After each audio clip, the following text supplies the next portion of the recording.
from stuff like that. It is.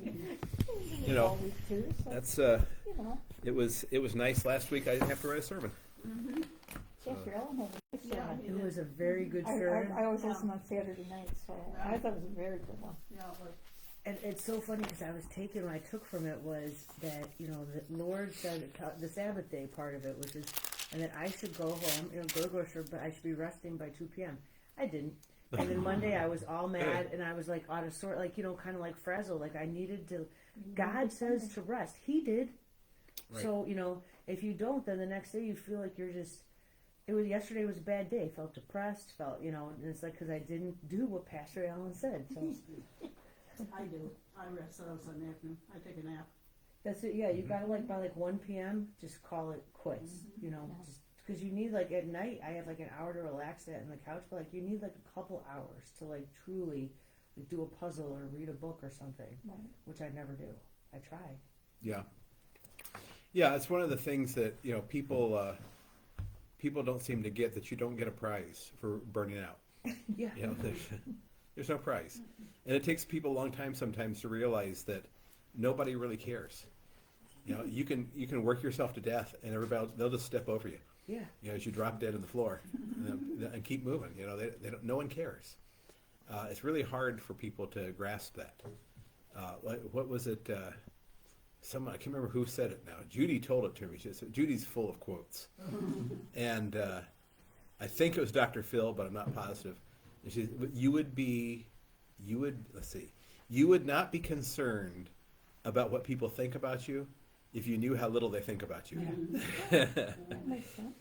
And and when she said that, hey Dave, when she said that, it occurred to me that that is in the realm that I live in most of the time with the kids. That 7th, 8th, 9th, 10th grade area there, where they have not grown out of egocentrism completely. Yeah. They're starting to, or they should be starting to, if they're progressing the way they should. But children start out completely egocentric. Everything revolves around them. Baby cries, he gets fed. Baby cries, he gets changed. And everything centers around him. And then slowly you're supposed to move out of that into being more other-centered. Okay, and I think that sometimes people have a real difficult time with that, and sometimes not all the time, but sometimes the reason they never take a break and never sit down and rest, never take a vacation, is because they're so wrapped up in what people are going to think, what people are going to say. I was told one time, it was when I came here, and I told the Board of Lay Ministry that I was going to take 2 weeks off after Christmas, which is my normal. Generally I do. I didn't this year because Pastor Allen had his anniversary thing, so I couldn't. But I often take a week or two off after Christmas and a week or two off after Easter. Sometimes I'll take 2 weeks off after Easter this year. But anyway, one of the members of the Board of Lay Ministry said, "Well, you just got here. You can't take 2 weeks vacation. You've only been here for 2 months or 3 months." Yeah, no, yeah. And I said, I agree. I said, well, I said that's this was not a new job. This was a lateral transfer. Yeah. I take all of my vacation with me. I said, so I've been doing this but when I came here, I'd been doing it for 14 years. I said, I have 5 weeks of vacation, or 4 weeks of vacation at that time. And I said, so that comes with me. And I said, so I'm going to use it, when I can. And the guy said to me, I haven't taken a vacation with my family in 10 years. And I sat there a minute and I looked at him and I said, nobody cares. Did you want me to model your poor behavior in all aspects of my life or just this one? Because that's poor behavior. If you never take a vacation with your family and your friends and and relax, that's poor behavior. The last week I took off work was April 2 years ago. Then you're not doing something right. I have 350 hours of paid leave. I should. Yes, you should. Absolutely. I'm capped, so when you get to a certain... They're not going to pat you on the back. It doesn't. Yeah, I should at least just take off and do my puzzle or something. Yeah, you don't get a prize. No. You'll drop dead on the floor and they'll step over you. Yeah. And just keep the world keeps moving. That's so hard for some people to believe. We see this in churches a lot. People think that if they're going to leave a church, they get mad and they leave the church and think it's all just going to crumble behind them. Pastors do that too sometimes, and it's like, guess what? Everything will just The go church has as it been did moving on before. for thousands of years, and it's going to move on fine without you too. None of us are the linchpin that keeps the church alive. That God does that. Can I ask you a weird thing? Okay, so just being perfectly honest, like on Saturday, so I woke up, cleaned my bird cages. I don't know, you see me in my den going crazy. It takes 2 hours. Then I went to visit my aunt who had double mastectomy all day. Took her lunch. I had to drive out to Tinley Park. Then by the time I get home, it's 4 o'clock. I decided to shampoo all my carpets. Oh. Okay, so, but the thing is that I feel like I do this so then I can have a drink. Like, do you feel like? And I think I was thinking about this on Sunday at church, that God, like, when you have balance and you have rest, you're less prone to sinful behavior. Correct. Like when you're working yourself to the bone, then you're, I need a drink, Yeah. But if you're relaxed and you're doing everything, that feeling is. So I was thinking about that on Sunday. I'm like, I wonder if that's why I did that yesterday. Yeah. Like, so then it would be okay. And also because that's what then drives me to want it. I Drives don't. you to want, What? drives you to want what? Well, A drink. to drink. drink. Yeah. That's alcoholic thinking.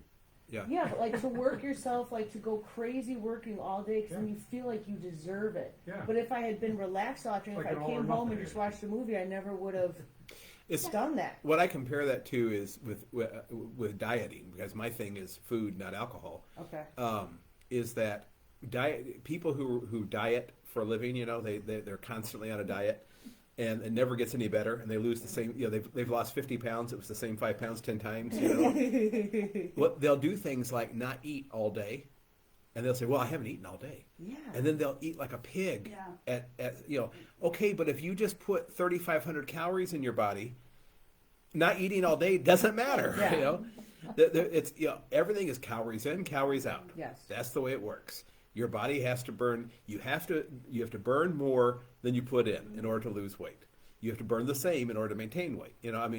And so it's the same kind of thinking. And what Dave was saying, the all or nothing thinking is very common in all addictive behavior. But it's like I feel like God's advice is so good because if I would have came home and sat and watched a movie with Brian, I would have been in a relaxed mode Right. instead of a go mode. So it's like if you would take God knows what I guess he knows what he's saying. Like It's amazing, isn't it? like, It's amazing. and I was just split the two. I'm like, if you listen to him, you're less prone to sinful behavior. And why? I don't know, but it just works. I don't Right. know. It's obsessive compulsive behavior. Yeah, that's why he says. OCD. Yeah. And the Sabbath day is. There's a great book you would like it. Okay. Marva Dawn. She's a flaming heretic on a lot of things, but on this one she's right. She wrote a book called, and it's been out for 35 years probably now, but Keeping the Sabbath Holy. WHOLLY. Yeah, Keeping the Sabbath Holy, and she talks a lot about how we get confused about what keeping the Sabbath means. That we think that it means you have to sit in a room and stare at the wall and pray for 8 hours. That's not what God's talking about. He's talking about what you're talking about. Take a break, Yeah. relax, take a nap, watch a Well, movie. Yeah. We've all heard the saying, everything in moderation. Yeah. And I tack on a little thing on the end of that, and I go, including moderation. Right. Everything in moderation, including moderation. Yeah. Yeah. Keeping the Sabbath holy is that she talks about her journey with her husband. How do you keep the Sabbath in this world? And of course, she's writing 35, 40 years ago. It's even worse now. But already 35, 40 years ago, things were speeding up. We live in a very, very fast world, in a very demanding world. And I think we have to constantly remind ourselves that when we drop dead in the floor, people are just going to step over us and keep going. So you have to say, my life and my well-being, mentally and physically, is worth something because it's a gift from God, and so I'm going to take care of it. And if that means that I'm going to take some time off and somebody's going to get snippy about it, oh well. Too bad. If that means that I'm going to relax instead of shampooing my carpets that might need to be shampooed or my drapes or whatever, oh well. I'll live another week with dirty carpets or dirty drapes or dirty sink or whatever it is, because my mental well-being, my physical well-being, my spiritual well-being is more important than any of that. It was interesting. I dabbled in that book a little bit, and if I remember correctly, you don't just turn it on and off. Right. You don't just go get up like on Sunday and go, well, I'm resting today. Yeah, Yeah. I can't do it. It was the whole planning process Right. for it that she would take you through. Right. She knew the Sabbath was coming. She had to prepare for it. You Right. know? Okay. And that was kind of cool. It's what the Jews understood. Yeah, It's one of the that's things the something, Jews yeah. get, is Okay. they understand prepare. I mean, they prepare for the Sabbath because they're not allowed to do anything on the Sabbath. So everything has to be prepared ahead of time. And Marva Dawn's, one of her arguments is that we just sort of stumble through the Sabbath instead of preparing for it and saying, okay, now here comes the Sabbath. What are we going to do to keep it this week? Where are we going to go to church? Are we going to go to Bible study? Are we going to take a nap? Are we going to take a walk? She was big in walking, as I recall. She and her husband loved to take long, complicated walks on the Sabbath. And that's something that's a good thing to do on the Sabbath. too. Oh, yeah. Oh, I mean, if it's something that restores you, and yeah, I mean, if you hate walking or, then no, probably not. Or riding your bike, or taking a bike ride or whatever it is that restores you, that builds you up. For me, it's, one of the things that I do, every day is walk Zeke, unless it's 25 below zero, and then poor Zeke has to, but I do that for Zeke, but I also do that for me, because it's half an hour to an hour of time for me, just to relax and just to be walking and in nature and with Zeke. And I might listen to my book, I might not, I might talk to my sister, I might not, but it's just my time to be with Zeke, and that's very restorative for me. So anything that builds or restores. Yeah, you. restorative behavior is what you're looking for with keeping the Sabbath. Things that restore you. Woodwork. I have a friend who loves woodwork. That's how he does. That's how he keeps the Sabbath. He gets up and goes to church in the morning, then he comes home and he's in his shop the rest of the Sunday, building beautiful, beautiful things. Yeah, he loves woodwork. Okay, well, let's begin, finally. Lord Jesus, we give you thanks for gathering us together around your word, and we ask you, Lord, to open your word to us so that we might understand it and we might be able to apply it to our lives. This we ask in your holy name. Amen. Okay, John chapter 3. 1 John, rather. 1 John chapter 3.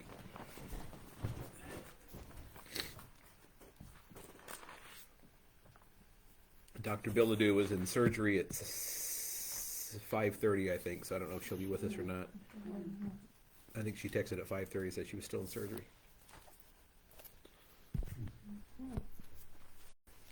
Oh, dear. Yep. Oh, yep, she said, glad I didn't miss much, Yeah. coming in late. 1 John chapter 3. See what kind of love the Father has given to us, that we should be called children of God, and so we are. The reason why the world does not know us is it did not know him. Okay, so the first thing that John talks about here is what kind of love. The word that he uses there is agape. Okay, that's the Greek word that means, there's three Greek words for love. There's philios, which is like brotherly love, Philadelphia. That's from philios, brotherly love, family love, familiar love. There's eros, which is sexual romantic love. Erotic is the word we get from that. Eros was also one of the gods. And then there's agape. And agape is a whole love. It's probably been compared mostly to maternal love. If you had a great relationship with your mother, that makes sense. If you didn't, it doesn't. You always have to be careful of those comparisons, because sometimes people don't have that comparison to go by. And if you tell them, well, God is the perfect father. Well, if you had a horrible father that beat you and didn't take care of you and did all kinds of horrible stuff to you, then that's really, it's really difficult. And I always I tell fathers this a lot, is that you are the key person in that child's life to learn about God. Now, he can learn about God other places, but you are the one for whom the responsibility has been given.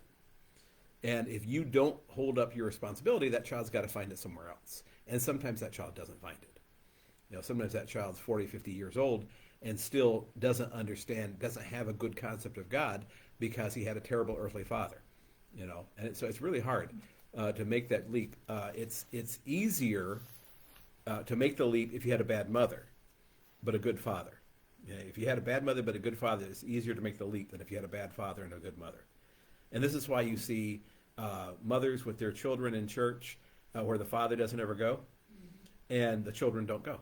They quit going. Well, why? They were in church all along. And then you have this other guy, he has his kids in church every Sunday, but his wife doesn't go. But his kids keep going. I've seen this happen over and over and over again, that they will imprint from their father. And if it's important to their father, particularly boys, but if it's important to their father, it's important to them. If it's not important to their father, it's not important to them. And you can pay lip service to God all you want. You can talk about how important God is, but if you don't do what you say, kids aren't stupid. You know, kids aren't stupid. The speaker this weekend up in Wisconsin did a great thing. One of the most brilliant analogies I've ever seen. He got up, he picked up juggling balls, and he says, you know, when I was in youth group, when I was in high school, my youth pastor had been a member of the circus before he became a youth pastor, and he knew how to juggle everything. And then he goes on for 10 or 15 minutes giving all of the rules of juggling. What you can juggle, what you can't juggle, what you have to watch out for, how you do it, where, when one is where, when you throw the next, and you know, I mean, just went through the whole thing, and the kids are all on the edge of their seat listening to all this, and then he sets all the balls down and goes on, and there's an audible gasp because they're waiting for him to juggle, you know. All of this talk about juggling, and he's holding the juggling balls, and he doesn't juggle. He just sets them down and goes on, and he stops. He says, "Oh, what?" And someone yells in the back, "Juggle!" You know, and it was just like, it was all pent up, you know. And he says, see, he says, now that I haven't juggled, everything I said is being called into question. He said, you're wondering, well, does he really know how to juggle? Was all that stuff just garbage? Was his youth pastor really a juggler in the circus? Was any of that true? He says, you're wondering all of that because I didn't juggle. And he went on and did the rest of the lecture, and then at the very end, he picks up the juggling balls, and he's just casually talking, and he starts juggling, you know, and the balls are whipping around, you know, and he's just going a mile a minute, and everybody's applauding, you know, because, oh yeah, he can juggle. You know, it's like our well-being was caught up in whether or not he could juggle or not, you know. Do as I say, not as I do. Yeah, but see, his point is that our faith, if it doesn't have experience go along with it, then it's like untethered. You know, faith is given, but it has to have the experience along with it. The way I've put that in the past is that our faith is like a three-legged stool. There's the word, there's works, okay, and there's the sacrament, word, sacrament, and works, and you have to have all three. And the works are sort of like going to the gym, you know. I can talk about getting stronger all day long, but if I don't go to the gym and lift weights, I'm not going to get. Turns out writing the check every month isn't enough. Yeah, turns out. Just to let you know. Yeah, you have to actually go to the gym, and you actually have to do the work in order to get stronger. And faith is the same way. You know, is that you have this word and sacrament that feeds into you, but it needs some kind of expression, some kind of experience, is what the speaker was talking about. And the experience is how we live, you know, what we experience. And he talked about when people come run into you and experience you, are they experiencing Jesus? Or are they experiencing something else, you know? And that's a real crucial thought. And it was something that I pray for frequently on Sunday mornings, is that God would empower us to be the light in the community, to be the people who see, when they see us, they see Jesus. Okay, to be that kind of experience for people. And I think it's a continuum. I don't think it's an either or, because not everybody's good at it all the time. You know, sometimes you have those moments where you're on a mountaintop, and sometimes you have those moments when you're in the garbage pail. You know, but that's the goal, right? Right. So John here is talking about what kind of love are you talking about here? What is agape? And he's not talking about quantity of love. He's talking about quality of love. That whole unconditioned. Unconditioned. Unconditioned love. We can't we cannot fathom that. We can talk about it, but we can't fathom unconditioned, undeserved, unattached love, attached to nothing about us. And the moment that a human being somehow deserves that love, it's destroyed because now it's a purchase. Yeah. Sometimes I think the closest I can come to thinking about that is, like you see on the news all the time about these kids that have been doing these horrible acts, these mass murders and stuff like that, Uh-huh. and the parents are still with them. Yeah. They're standing right next to them, Yeah. And what that must take for a parent to do that. you Yeah. know, to still Well, love I think their kid. parental love is the closest thing Yeah. that we understand. You know, I mean, it's there's something odd about parental love. Yeah, You know, that doesn't make sense. no, No. you know, that you can look at this person and you can say, you're the biggest screwball in the world, and I still love you. You know, it just doesn't make sense. And again, it depends on what kind of parents you had. If you had great parents, that becomes really obvious. If you had horrendous parents, you know, I've dealt with foster kids who had parents who did all kinds of horrible things to them, and they don't have any concept of parental love. They also don't have any concept of God's love, you know, because they had no concept of parental love. So it's going to be an uphill battle for them always to understand love, because if you're treated badly by the person who's supposed to love you, that imprints on you, and you spend the rest of your life trying to understand that and trying to somehow accommodate for that. You know, where a person who is fortunate enough to be raised by a wonderful, loving parents just have a lot easier. Over time, can a person understand that type of love? Yes. Yes, I firmly believe that the greater your faith grows, the closer you come to God. And the closer you come to God, the more you understand real love. Because even a parent's love isn't real love compared to God. You know, it's a mirror, right? It's a reflection. That's the best we get in this world from each other, is a reflection. God is the source. Okay? And that's also that plays into the whole concept of original sin. You know, imagine God on the other side of the looking glass. You know, original sin has chipped the glass. So the image is always going to be distorted. We're never going to have a clear image of God in this world because the mirror is chipped by sin. But we were created in the image of We were created in the image of God, and we will be restored to the image of God. The mirror will be restored. And when it is, we will see love in a way that I don't think we can comprehend at this point. I think all we can do now is see reflections of love. And that's what, remember, St. Paul talks about in 1 Corinthians 13 when he says, now we see through the glass darkly, but then we shall see clearly. You know, and I always imagine looking through kind of a smoked mirror. You know, we see God now through this smoky mirror. It looks pretty good, but we can't see clearly. On the day of the resurrection, that's gone. That impediment's gone, and we stand face to face with God, and we get to behold God in whatever way He shows Himself to us, which I don't know what that means, but we'll behold God in a way that we can't imagine now. Children of God here, when he says you are children of God, it's not just a name. It is a new creation. Okay? At holy baptism, a new creation happens. A child is created as a child of God, and that overlays the child of sin. It's the child of sin is still there because we spend the rest of our lives simul justus et peccator, simultaneously just and sinners. You know, saint and sinner. That's Luther. Simul justus et peccator. We spend our whole life. So the new creation is overlaid. And that's why symbolically sometimes people will put the baby in a baptismal gown. Okay, that's some symbolism there is to be covered over with the love of Christ, and same reason that pastors wear robes, lay ministers wear robes, acolytes wear robes, choir wears robes. All that concept of the robe of Christ covering us. You know, what we are is not important. What's important is the robe of Christ that covers us. That's I encourage everybody who's up front I require it of lay ministers and acolytes and pastors. Obviously, I mean, I've never had to enforce that with the pastors we have here, so but I have had to enforce that in other churches.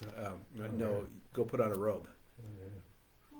Another Lutheran, another LCMS. Oh yeah, because they want to be like one of the people. Yeah, and I said, they want you to be something else. Yeah. It's- I've never encountered that No, in neither. LCMS yeah, church. it's there. Huh. As my one of my best mentors said to me, said to the class, when Grandma Schmidt's on her deathbed, she doesn't want to see you in your cutoffs and Mickey Mouse T-shirt. Go put on your collar. Yeah, because it means something. Yeah. It means something when you walk in and you have the uniform on. It has import to people. It's not just a silly outfit, and it's not cool to wear your cardigans and your sweaters and your whatever else, sandals and your, what do you call those? They're Mexican shirts. They're real popular with the old guys. Guaymases? Is that what it's called? A guaymas? I can't remember what it is now. Anyway, it's a type of shirt, a casual shirt, that the old guys love to wear.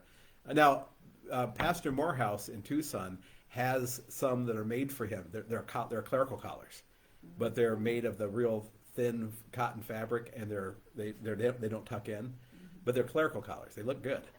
So I have to kudos to him, because he's Well, hot down there. yeah, it is, and to walk around with something like this on would be a little difficult sometimes. But he was also he's retired military, so he has no problem with it, understanding the concept of uniforms. Yeah. Yeah, I mean, he just gets so frustrated. He's my counterpart in the West, and he gets so frustrated with these guys who want to wear T-shirts and polos to preach, and on Sunday mornings and things like that, because he says, well, I don't want to set myself apart from the people, and he said, no, you don't. They did. They set you apart. When you were When they're ordained, called, yeah. when you were ordained, they set you apart as something different from them. And if you can't deal with that, then you're going to have a hard time doing the job. Because the job is not to be everybody's friend. The job is not to be everybody's buddy and pal. The job is to be the pastor. And sometimes that's going to make people happy, and sometimes that's going to make people irritated. And you can do the best you can, and you're not going to get away from that. That's the reality. So, and the uniform helps. One time, someone asked me, a pastor asked me, "Why do you wear that collar? Is it because you want everyone to know you're a pastor?" And I said, "No, I want to first of all remind myself that I'm a pastor, because I'm not a very pious person, and so I need that reminder that when I walk into the hospital, I'm not just me. I'm carrying the office with me. That when I meet people on the elevator, that they see that as something important. In fact, I can't tell you how many times I've had people come up to me in the hospital and ask me to pray for them, or ask me to come visit their loved one, or something like that, when I've been there to visit somebody else. It's happened dozens and dozens of times over the years. I would look at it as you making a statement that you've accepted the responsibility. Correct. Like the same reason you wear a uniform if you're a cop, the same reason you wear a uniform if you're a military person. This is my office. This is what I do. I gotta tell my favorite story, because if Danya's watching, she'll want me to tell it. I'm in the hospital one time, and this woman comes up to me. She had on stiletto heels like this, She had on the big. This is in the early '90s, so the great big hair, and the makeup an inch thick, and very, very, very little clothing on. And she came up to me and she says, "Are you a priest?" I'm a Lutheran pastor, yeah. And she says, "Well, and she goes on to this long thing about this man who she's visiting in the hospital, who's very sick, and she's very concerned about him. And I said, okay. I said, now, what's your name? Oh, my name's Peaches. Oh, jeez. I said, oh, Peaches. Okay. All right, Peaches. Well, and what's and what's the gentleman's name? His name is Babe. So I had to go upstairs and I had to pray for Peaches and Babe. And I'm pretty sure that Peaches was a lady of the night, Yeah. and that Babe was her manager. But nevertheless, here I go. That's putting it mildly, manager. Yeah, manager. He was her manager. Yes. That was one of the weirdest moments of my entire ministry. But You yeah, prayed for it. who knows? Who knows what happened? You don't know what seeds you planted. I prayed for Babe that he would get better, and I never heard, obviously, whether Babe ever got better or what happened to Peaches, but there you have it. There was a couple when I used to bartend. It was the bar where I met Brian. I used to work 2 jobs, and there was a couple, and they were normal. They weren't, they would come in. It was Peggy and Pooch. Peggy and Pooch. So maybe Babe and Peaches were just a couple. Well, We don't yeah, know. Who I'm sure knows? you met some weirdos at bartending. But these were not, but my point is, they were weirdos. Like, he was just a normal construction worker guy, and she worked the golf cart, the treat golf cart, and they were like, On the golf course. yeah. Yeah. I mean, these were normal people. She would drink like 13 Malibu and pineapples, I remember that. And they'd walk in, I think, oh, I'm getting a good tip. Yeah. Big But tippers. yeah, Peggy and Pooch, then they were just normal people. Okay, verse 2. Beloved, we are God's children now, and what we will be has not yet appeared. But we know that when he appears, we shall be like him, because we shall see him as he is. Okay, that's pretty cool. Yeah. We're already God's children. Okay, that's from baptism. You are created as a child of God. But what will we become? Okay, what will we become? And he doesn't know. He didn't know what we're going to become.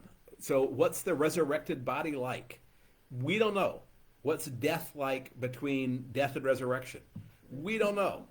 But it's going to be great because we will become more like God. At the moment of your death, sin is removed. That part we know. Is at the moment of your death, sin is removed. You are no longer corrupted by sin. Okay? And that's, I do this. Do I have pins in here? Yeah, I do. Sometimes it's helpful to think of it like this. If this is,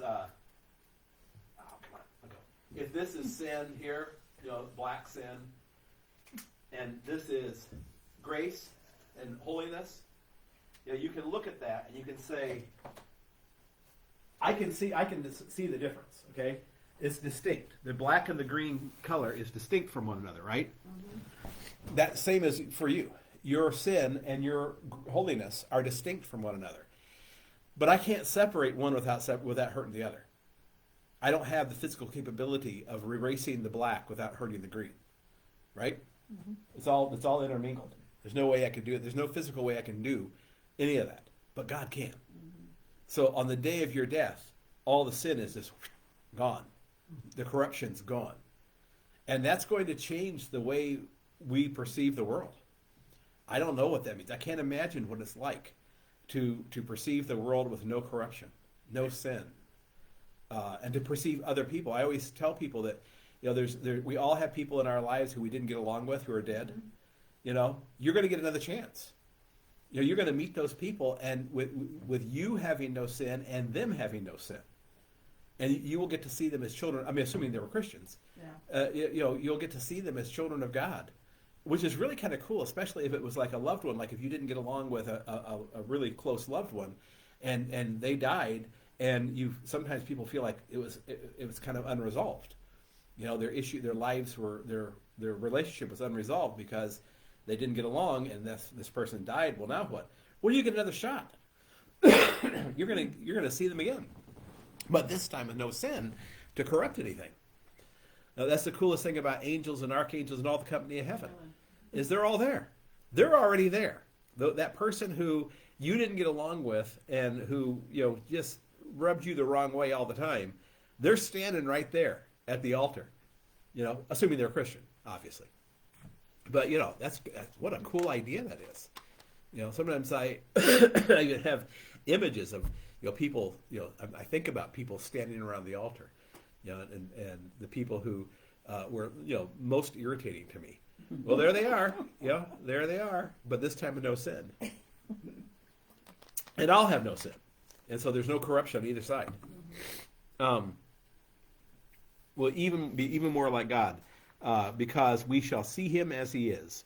And everyone who thus hopes in him purifies himself as he is pure. So if we have been purified, about actual sin. Okay? John says we've been purified. Everyone who thus hopes in him purifies himself as he is pure. What does that say about actual sin?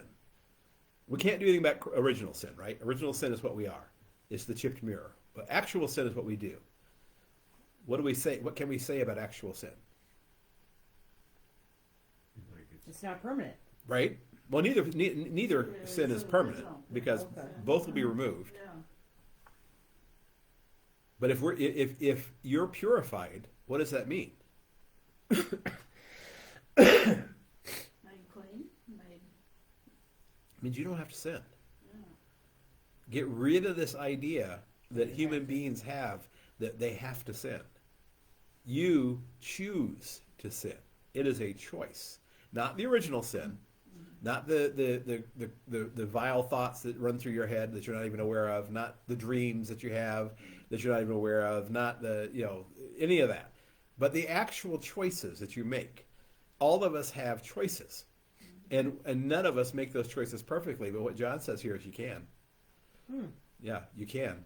You're purified. You're purified. So you have the power to make the right choices. It's up to you. You know what I love? Okay, so I've been reading that Sermon on the Mount book, Mhm. you know, and I am getting, okay, so he's basically saying where I'm at, that the outer world is a manifestation of the inner world. So, like, if you let thoughts, you can't control, okay, if you let thoughts, if you let them just keep going in your mind, you keep going, eventually they're going to manifest in the outward experience, in your outward experience. That it's like a law that the inward brings the outward. So what I really love is like, okay, so the initial bad thoughts, they come on their own. You can't control it. But then the decision to brew on them, like okay, I'm going to have this thought about another man is in my head. Okay, am I going to I realize it now, and I'm liking it. It's a lot of fun, but I know it's only going to bring bad things to my life. Am I going to ask God to please help me rid myself of this thought? And that's a choice. And you really can start to stop thinking certain things. It's amazing. And then you don't actually do it. I don't know. Yeah. It is. I don't know where I'm. So you're saying like the vile thoughts that I know come. exactly Yeah, what you. you're saying. Yeah. You do. Yeah, because I'm starting to see that as I get older, that it's choices. Sure. And but deep down inside of me, I don't want to give it up. Right. Yeah. You know what I mean? Right. So I keep being told I can give it up. Uh-huh. All I got to do is trust in God, Right. you know, and make those choices. But deep down, I'm like, yeah, okay, when I'm ready. Yeah. Well, and Val has a great point there too about praying about it. Yeah. Because Yeah. it's really hard to continue in a sin when you're actively praying to God to deliver you from it, Yeah. Yeah. as opposed to let's just ignore this and send the Holy Spirit off to the bathroom or something while we do this, and there's sort of that attitude of, well, as long as we'll just do it quick and we'll hope he's in the bathroom. But I guess what I'm saying too is the vile thoughts that you said, the vile thoughts that come, the original sin that. Right. What I'm realizing now is the initial vile thought that comes, I can't control. 'Cause Correct. That's original but sin. I can stop the thought from brewing. Right. Like I can make the decision to stop thinking this thought. I mean, I got tons of examples, but they're pretty bad. So I'm not. Well, gonna- sure, but But so it's not even the action to actually decide to act upon it. The decision to continue to let myself have that thought once I recognize the vile thought as vile and I know this is not a good thought. But I love that I don't know if, right. yeah. Feelings are just feelings. They are neither good nor bad. Okay? How you act on them is good or bad. That's the key thing to remember. So many people feel like they think they're controlled by their feelings. I feel this way, so I've got to act on it. No, I feel this way, and that's a sinful feeling, and I don't have to act on it because But- John but says I don't. But if you brew on it long enough, if you let that sinful feeling, marinate in your head for long enough, you eventually will act on it. You eventually will. And that's what I'm trying to say, that Right. if, because the inward experience is going to dictate the outward. Like there's not, like you can, for me, you gotta once you recognize the vile thought, you got to stop yourself from letting that thought percolate in your head. Otherwise, you will. If it percolates in there long enough, if you think about that chocolate bar for long enough, I'm telling you, you will eventually Eventually, give in. You will. You will. It's yeah. Yep. So Keep hanging out at the barber shop, eventually you're gonna get a haircut. Right. Exactly. Yeah. Yeah. Well, that's like I tell the kids with what's the what am I paranormal. Paranormal stuff and dark stuff. That high school kids are always interested in. Is that if you play with fire, yeah. sooner or later you're going to get burned. Don't mess with it. That's why God tells us, don't mess with it. Sarah says it's like feelings versus actions you talk about. Yeah. We all have feelings. We can't control feelings. They just come. We do not have to act on them. That is the key thing, is we can think through those feelings and we can say, God, this is how I'm feeling. I know it's wrong. Please help on this feeling. Yeah. Except for one thing, What's that? we sin in thought, word, and Right. Yeah. Right. Yeah. Well, that's what I mean. Is that you can't control there's things, when John says here you're purified, he's not saying you'll never have a sinful thought, because you can't control original sin. He's saying that you can control how you act on that thought. that we can, And that puts us back on the hook, which some people don't like. yeah. Is that, Well, I don't- I feel like I'm this or that, or deserve this or that, so therefore I do. No. No, your feeling is not valid. You can have invalid feelings. In fact, probably a lot of our feelings are invalid. If we think about them, we say, oh, let's see, does that make any logical sense? No, not at all. No, not at I all. feel like the Bears are going to the Super Bowl. Yeah, I feel that. I feel that all the time. I feel that every summer. Your feelings are wrong. Every summer I feel that. And every winter I'm disappointed. Everyone who makes a practice of sinning also practices lawlessness. Sin is lawlessness. By definition, when we go against the law, that's sin. And it is our natural orientation. That's no doubt about that. But knowing that helps us on two fronts. It helps us to recognize the lawlessness as it builds within us when we have this desire to break God's law. It helps us to recognize it. It also helps us to be patient with people who are not where we are.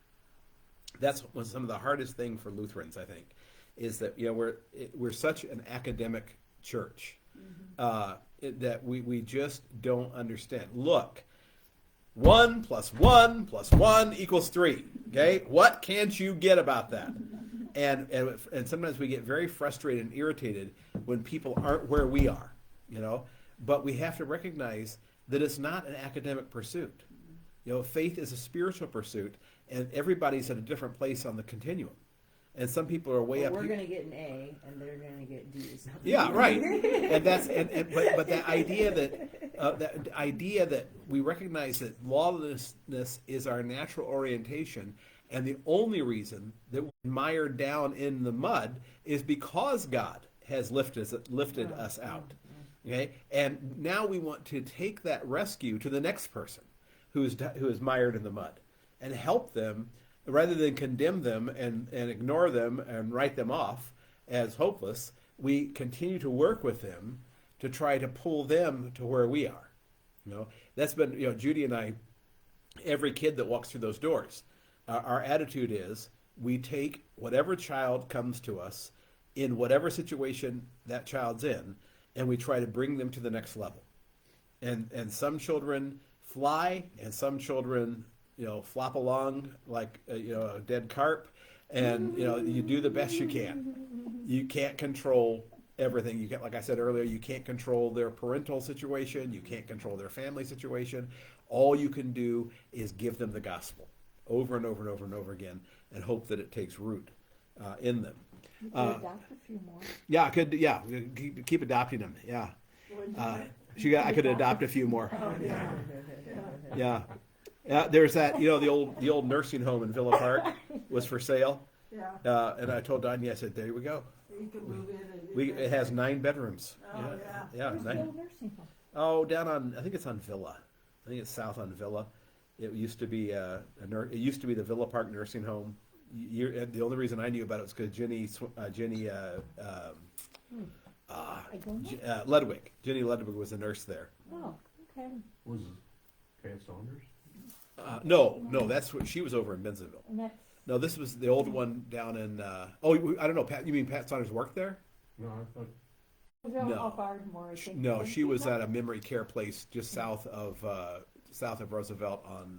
No, Ardmore. not on Ardmore. Yeah, maybe on Ardmore. yeah, You're right. something Yeah, like that, across from yeah. it all Way these- down there, yeah. Sarah says, "Heck yeah, more sisters." Adopt more. Yeah, she's so excited to have Lauren in the family. She didn't know what to do. She's not outnumbered anymore. Where was I going with that? I don't know. Anyway, I'll find out Talking where it about was. sales law. yeah, Yeah. I don't know what I was going to say. Verse 6, no one who abides in him keeps on sinning.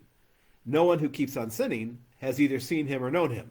That's kind of difficult. Yeah. And I think, the issue there is abide. Okay. No one who abides in him keeps on sinning, and no one who keeps on sinning has either seen him or known him. The attitude there is not lawlessness. He just talked about law. Are you going to live as a lawless person? If you're going to live as a lawless person, then that's inconsistent with being a child of God. Dania says, I truly believe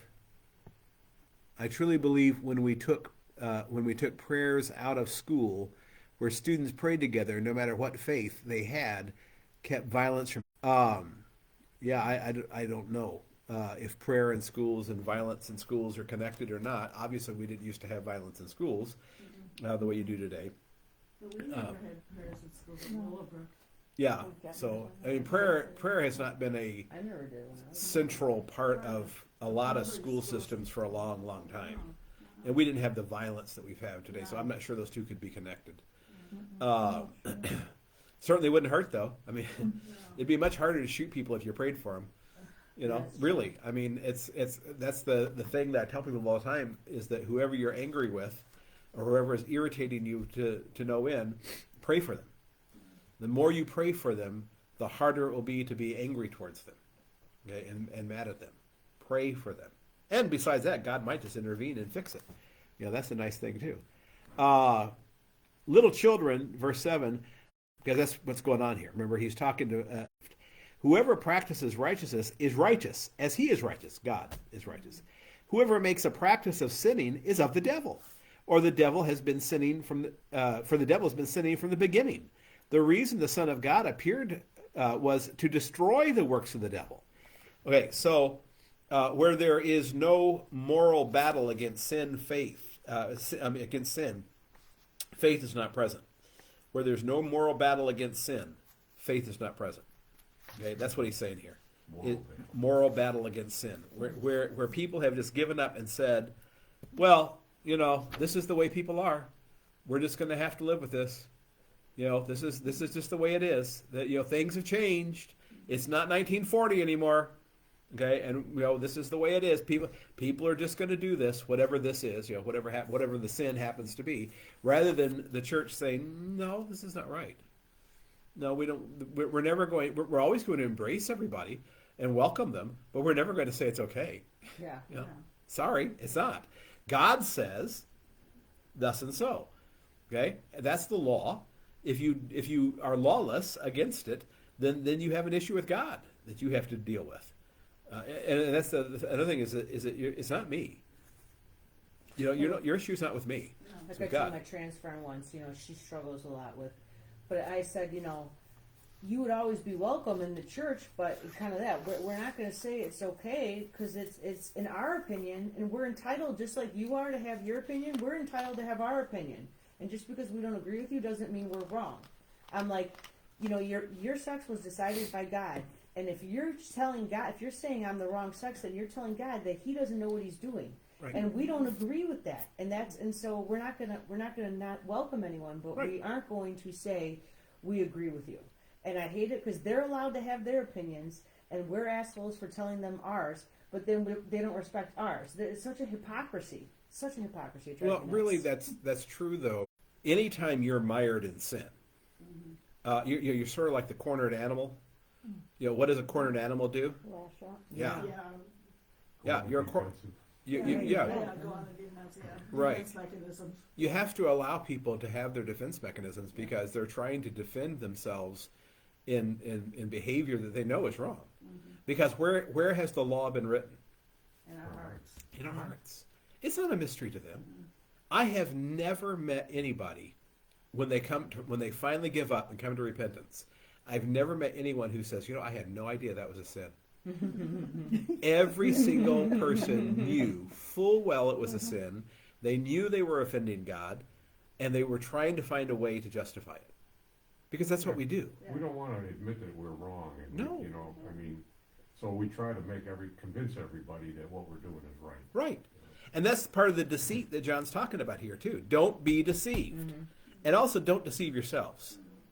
When you come to church on Sunday morning, don't sit there and think to yourself, well, I'll participate in the confession, but I really didn't do anything wrong this week. Yeah. I mean, don't think that. yeah, Me don't neither. don't Sometimes I ever. cry. Sometimes I literally cry. I cry. I hope Mary isn't watching me. But there are people who honestly don't think they sin that much. I've talked to them.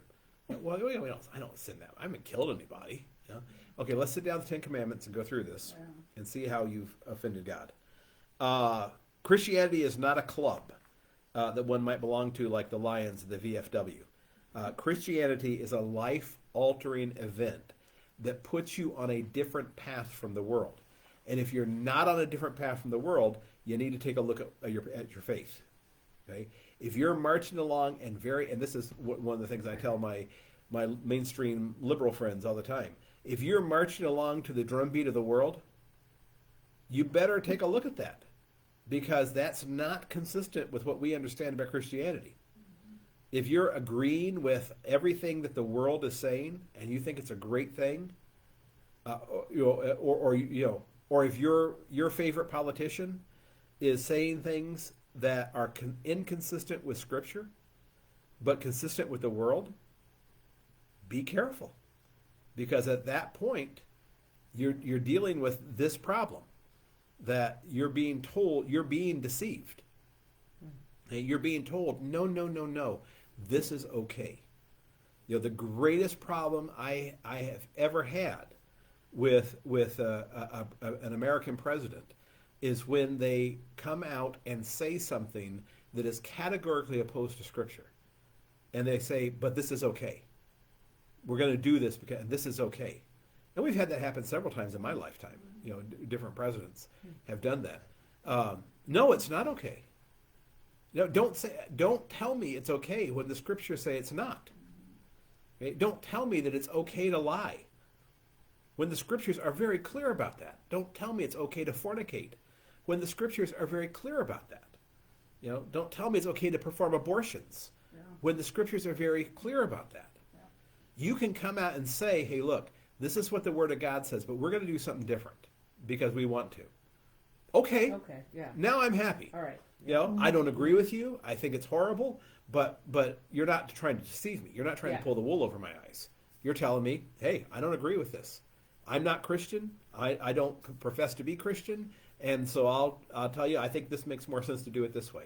Or I think anybody can do whatever they want, and it's nobody else's business what they're doing in the Oval Office, under the desk.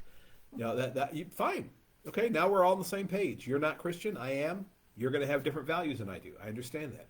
But don't lie to me and try to deceive me and tell me that left is right and up is down and dogs are cats. Don't play that game with me. That's what I despise about politics. Well, so with me, so let's say abortion. This is one thing that I kind of differ with you guys a little bit on. I know it's pretty clear that Scripture is 100%, because who was it, Jesus or was it John the Baptist left in the womb? It was John the Baptist left in the womb. Right. When Jesus when When Mary Jesus walked came. in. Yeah, so that's one of the arguments that life is Proving Okay. that life and sentience happens prior to birth. So, I still struggle a little with that, just being honest.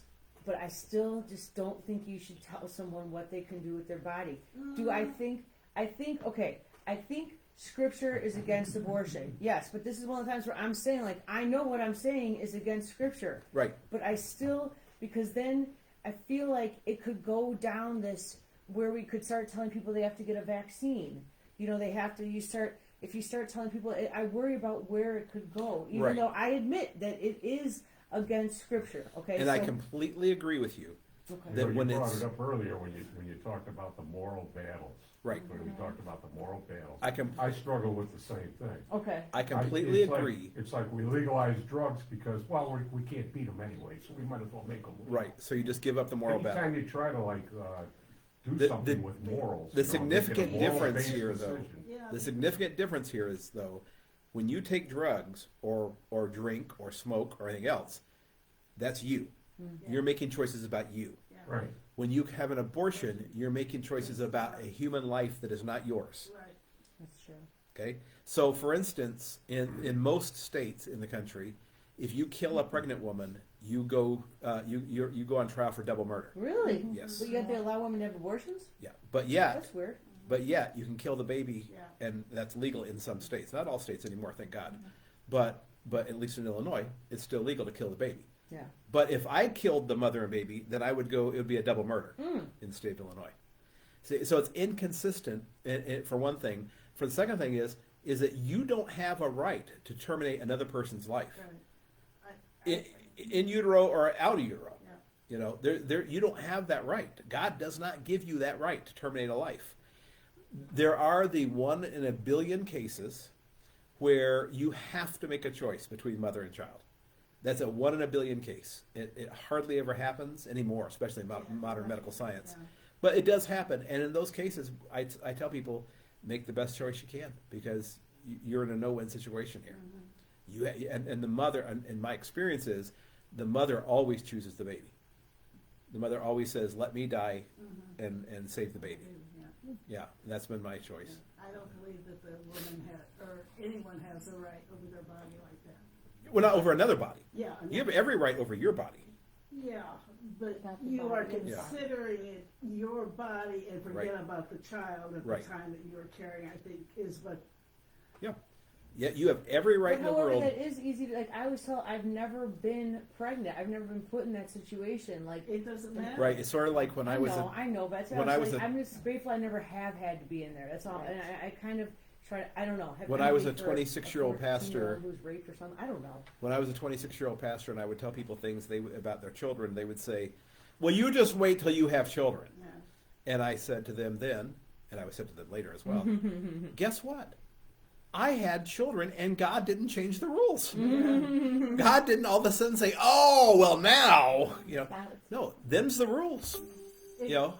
if you were still raped, it's not the baby's fault in the Nope. first place. I do see your point. I do, and I can see it, and I can kind of agree with it too. It's just something. This one issue that I struggle with. Yeah. That's all. And That's then all. There's- your age group, you probably came about when abortion was legal. Everyone was getting Right. abortions. Right. Right. It was very, I'm just so grateful. I never. Oh God, So I can't you've, imagine like, the grown guilt up you would with have for that. the rest It's of your life. phenomenally difficult Oh for my God, I women. can't think women and girls when that. Phenomenally Yeah. difficult. It's one of the hardest things in the world for women to live through. And then and then when it you're never goes older, away. Yeah, it would never go away. Never I goes feel away. bad for those. I mean, Yep. Some of them become hard and crass in order to protect themselves. But I know that's what it is. It's protection. They're protecting themselves Yeah. because they can't. You can't undo that. You can't go back and say, that was a mistake. I think I'll undo that. It's done. and by having, like, let's say a couple years later, having a kid is not going to change it. You know what I No. mean? Because you will forever wonder about that other You will one. forever wonder. I'm so grateful I never had to make it. It's one of the reasons why God. we had allowed open adoption for our kids, is because we felt it was very important for the birth mothers to know that they're okay, allow them to be, okay people, and I think it's been really good for both birth mothers. But the mothers, I mean, they carried that child, Yeah. Right. and they're connected to that child for life in that regard, and I think that they've always been very, very grateful that we allowed them to have that. I mean, we didn't do open adoptions like having Christmas together and things like that, but we had open adoptions about we were very open, frank. They had communication. They got pictures every year of the boys when they were growing up. They got their school pictures and things like that. And so yeah, I was always very happy that we did that because it was very helpful for them. Okay, where did I stop reading? We're gonna go back to verse 8 next week because I want to say some stuff about verse 8. And so next week is 3, Was it gonna be in March? is it 3-4 Buy a next new week? Train pass. Get it up Let's there. see. Next week is Become 3-4. less expensive though, haven't they? Yeah. They've dropped to And I have a 100 senior- flat. Well, I have a senior discount, so I'm paying 55. Good for you. Yeah, finally something Yeah. for me. Yeah. Oh, and I want to give you my phone number just in case. Okay. Remember you saying your car broke down, you had to like walk there or I've something. walked home, I've walked to the Yeah, I mean, train, 'cause- I've walked home from the train. Ask him. I've had people Why that, didn't you give us a well, I've call? had friends that have said the same thing, why don't you call me? I said, well, it didn't seem so far at the time. Or, it was like, or if it's 6 a.m., I don't want Yeah. to call you at I'm 6 up every I'm day up. at 4:30. I met his daughter today at 5:30 a.m. at the CrossFit gym in Shelley. Yeah, so I mean, I'm up. Zeke wakes me up every morning, so Yeah, I was gonna say. Zeke will not have this sleeping in. And he doesn't want to go outside. He just wants me up. Yeah. He wakes me up this morning. He woke me up. Well, he woke Donnie up, and both of us. And Donnie gets up to take him to the outside. He goes and gets on the couch. Looks at her like, I don't want to go outside. It's cold out there. Here, there you go. Yeah. Thank you. I'm just tired of hanging out by myself. Because I live 4 blocks from the Yeah, I train know. station. Okay, so it's- let's close with the okay. blessing. The Lord bless us and keep us. The Lord make his face shine upon us and be gracious unto us. The Lord lift up his countenance upon us and give us peace. Amen. All right, live video is.